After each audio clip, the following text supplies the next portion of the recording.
11 എടുക്കുക കേട്ടോ. Page number 51. 11ാമത്തെ ക്വസ്റ്റ്യൻ എടുക്കുക. Following incomes are furnished by mister Manohar.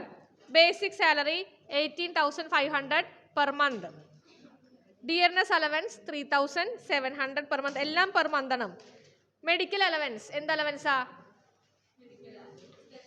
അല്ല,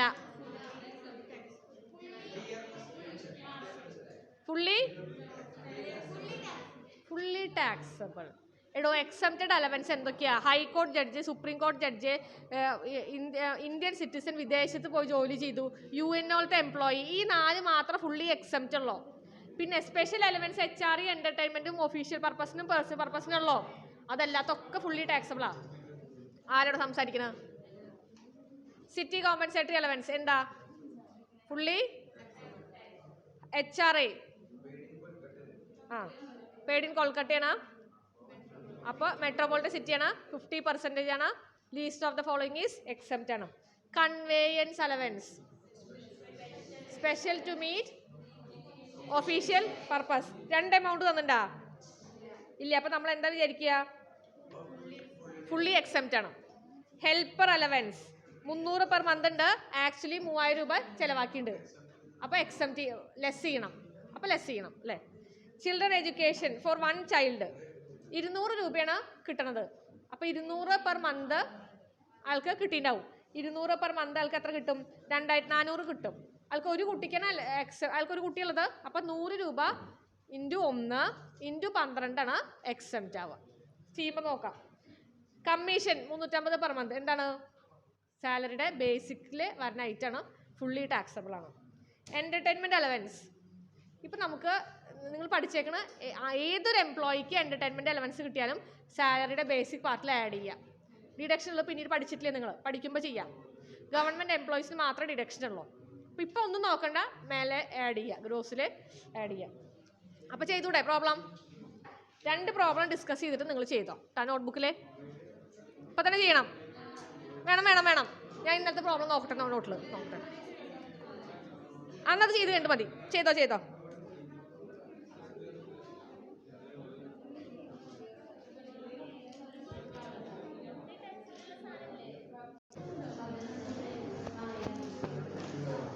സോ ഈ ക്വസ്റ്റ്യൻ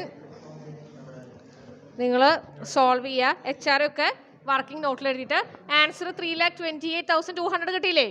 കിട്ടും. ചെയ്താൽ കിട്ടും. ഇനി അടുത്ത question. Mrs Malini Menon is the assistant manager in a limited company at Thrissur. She receives the following from her employer. മാലിനിക്ക് കിട്ടുന്ന ഡീറ്റെയിൽസ് ആണ് ഇവിടെ പറയണത്. ബേസിക് പേ ഉണ്ട്, DA, bonus, entertainment allowance, travelling allowance എന്താണ്? Travelling, special allowance to meet official expenses, CCA,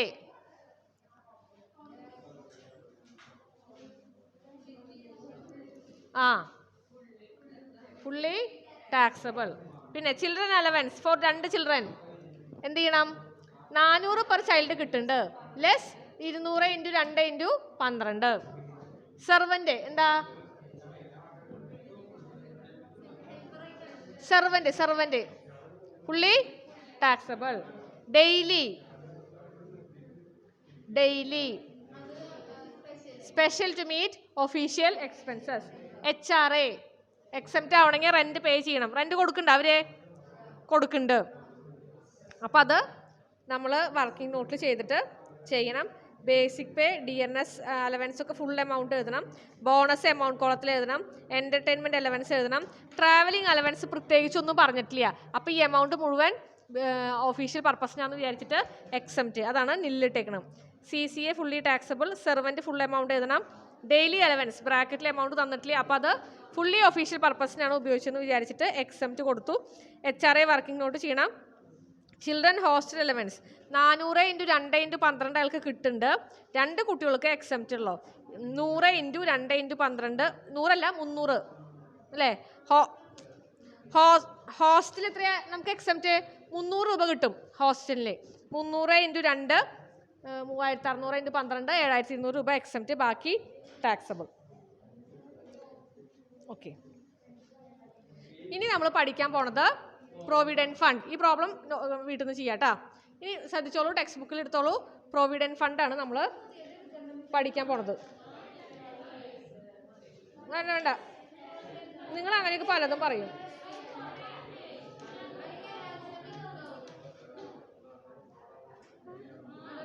theory മാത്രം പറഞ്ഞ് അവസാനിപ്പിക്കുക. പ്രോബ്ലം നാളെ ചെയ്യാം. കുറേ ഒന്നുമില്ല.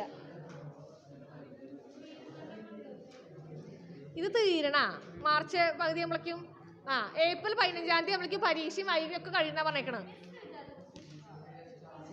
ഞാൻ വിചാരിച്ച പോലെ നിങ്ങൾക്ക് മനസ്സിലാവും വേണം. ജസ്റ്റ് തിയറി പറഞ്ഞിട്ട് അവസാനിപ്പിക്കാം. പ്രൊവിഡൻറ്റ് ഫണ്ട് 4 തരത്തിലുള്ള പ്രൊവിഡൻറ്റ് ഫണ്ട് ഉണ്ട്. Statutory provident fund, unrecognised, recognised provident fund, public provident fund.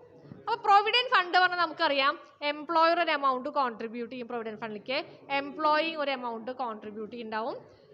പിന്നെ നമുക്ക് അതിന് ഇൻട്രസ്റ്റ് കിട്ടും. അതവിടെ കിടന്ന ഇൻട്രസ്റ്റ് കിട്ടുമല്ലോ, ഇൻട്രസ്റ്റ് കിട്ടും.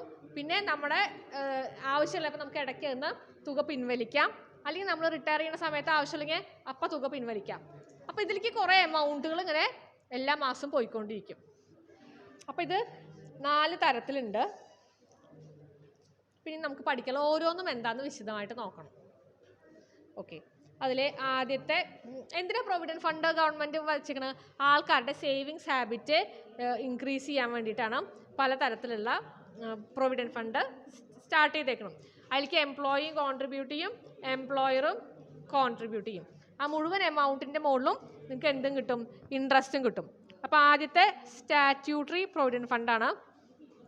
അത് പ്രൊവിഡൻറ്റ് ഫണ്ട് ആക്ട് ഓഫ് 1925 പ്രകാരം സെറ്റപ്പ് ചെയ്തിട്ടുള്ളതാണ്. അത് മെയിൻറ്റെയിൻ ചെയ്യുക government, semi government office, local authority, statutory corporation ഒക്കെയാണ് അത് മെയിൻറ്റെയിൻ ചെയ്യുക.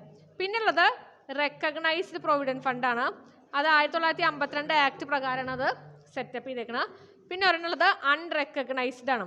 സാധാരണ പ്രൈവറ്റ് സ്ഥാപനങ്ങളൊക്കെ എന്താ ചെയ്യുക, അതൊക്കെ അൺറെക്കഗ്നൈസ്ഡ് പ്രൊവിഡൻറ്റ് ഫണ്ട് ആയിരിക്കും. പിന്നുള്ളത് പബ്ലിക് പ്രൊവിഡൻറ്റ് ഫണ്ടാണ്. ഏത് പൗരനും പബ്ലിക് പ്രൊവിഡൻറ്റ് ഫണ്ടിലേക്ക് 500ൻ്റെ മൾട്ടിപ്പിൾ ആയിട്ട് പൈസ ഡെപ്പോസിറ്റ് ചെയ്യാം. നിങ്ങൾ പഠിക്കേണ്ടത് ആ താഴെയുള്ള ടേബിൾ മാത്രമാണ്. ആ ടേബിൾ സ്റ്റാറ്റ്യൂട്ടറി പ്രൊവിഡൻറ്റ് ഫണ്ട് ആണെങ്കിൽ എംപ്ലോയർ ഇടുന്ന കാശിന് ടാക്സ് കൊടുക്കണ്ട, എംപ്ലോയി ഇടുന്ന കാശ് സാലറിയിൽ ഇൻക്ലൂഡ് ചെയ്യണം, ഇൻട്രസ്റ്റ് നോട്ട് ടാക്സബിൾ, ലംസം അവസാനം കിട്ടുന്ന എമൗണ്ട് നോട്ട് ടാക്സബിൾ. താഴേക്ക് നോക്കുക, ഓരോ ഹെഡിൻ്റെ താഴേക്ക്. റെക്കഗ്നൈസ്ഡ് പ്രൊവിഡൻറ്റ് ഫണ്ട് അതാണ് ഏറ്റവും ഇമ്പോർട്ടൻറ്റ്. പരീക്ഷയ്ക്ക് വരിക റെക്കഗ്നൈസ്ഡ് പ്രൊവിഡൻറ്റ് ഫണ്ടാണ്. അത് എംപ്ലോയർ ഇടുന്ന കോൺട്രിബ്യൂഷൻ എത്രയാണെങ്കിൽ 12% ഓഫ് സാലറിക്ക് പുറത്താണ് എംപ്ലോയർ ഇടുന്ന കോൺട്രിബ്യൂഷനെങ്കിൽ ആ എക്സസ് എമൗണ്ട് മാത്രം ടാക്സബിൾ.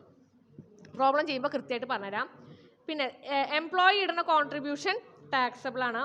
ഇൻട്രസ്റ്റ് 9.5-ന് മേലെ വന്നാൽ 10% കിട്ടി വരികയെ. അപ്പോൾ 9.5-ന് മേലെ എത്ര ശതമാനം ഉണ്ട്? 0.5.